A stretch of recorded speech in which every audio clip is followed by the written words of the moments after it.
sa huling hininga po ni Angeline, kayo pa rin po ang iniisip niya. Nag-sorry siya sa akin.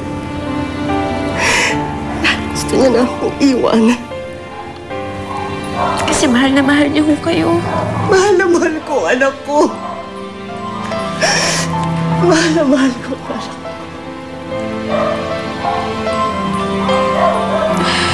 Mama Roxanne.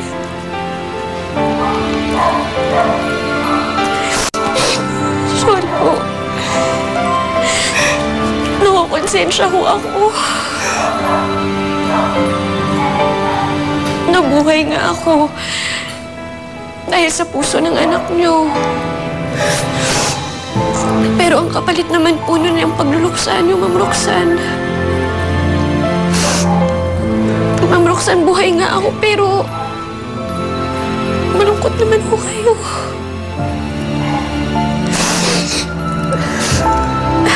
Ma'am Roxanne, I'm sorry. Huwag kang mag-sorry sa akin. Wala kang kasalanan. Masaya ako dahil buhay ka. At para na rin nabubuhay ang anak ko. Dahil nasa kaya huwag kang mag-sorry. Huwag kang makonsensya. Hindi mo ako pinapalungkot. Pinapasaya mo ako.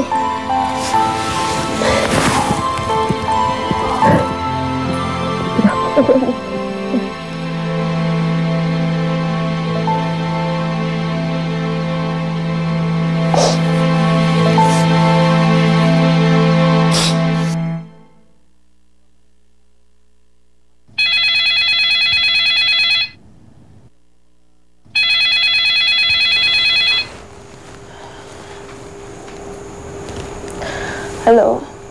Nasaan ka? Bakit ka nawala dito? I'm not feeling well, kaya umuwi na lang ako. Masama ang pakiramdam o masama ang loob?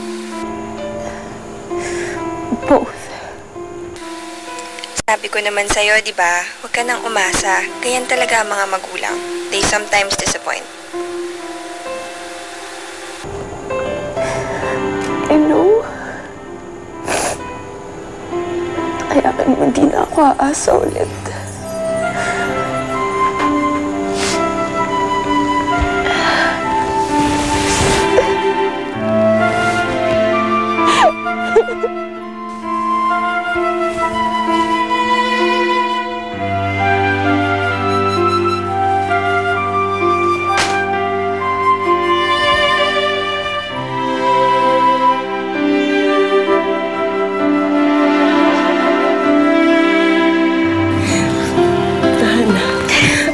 Huwag ka nang umiyak.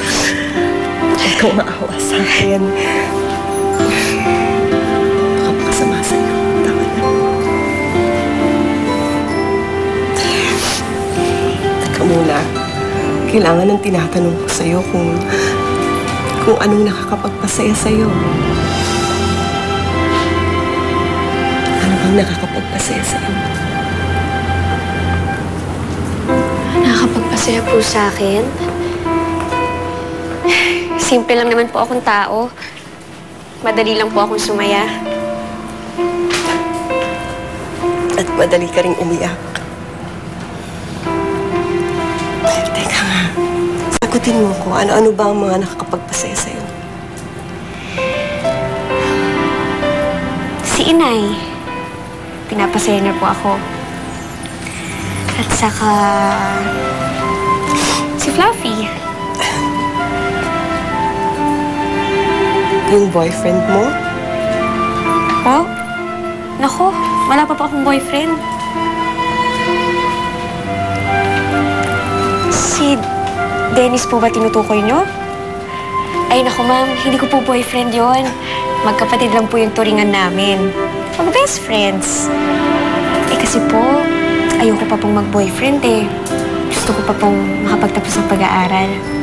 Naku, yan din ang sinabi ko sa anak ko na magtapos muna. Pero yun, na in love kahit bata pa. May boyfriend na po si Angeline? Oo. Prince ang pangalan niya. Prince? Hi. Prince? Sino Prince? Bakit pa naman ako tatawagin Prince?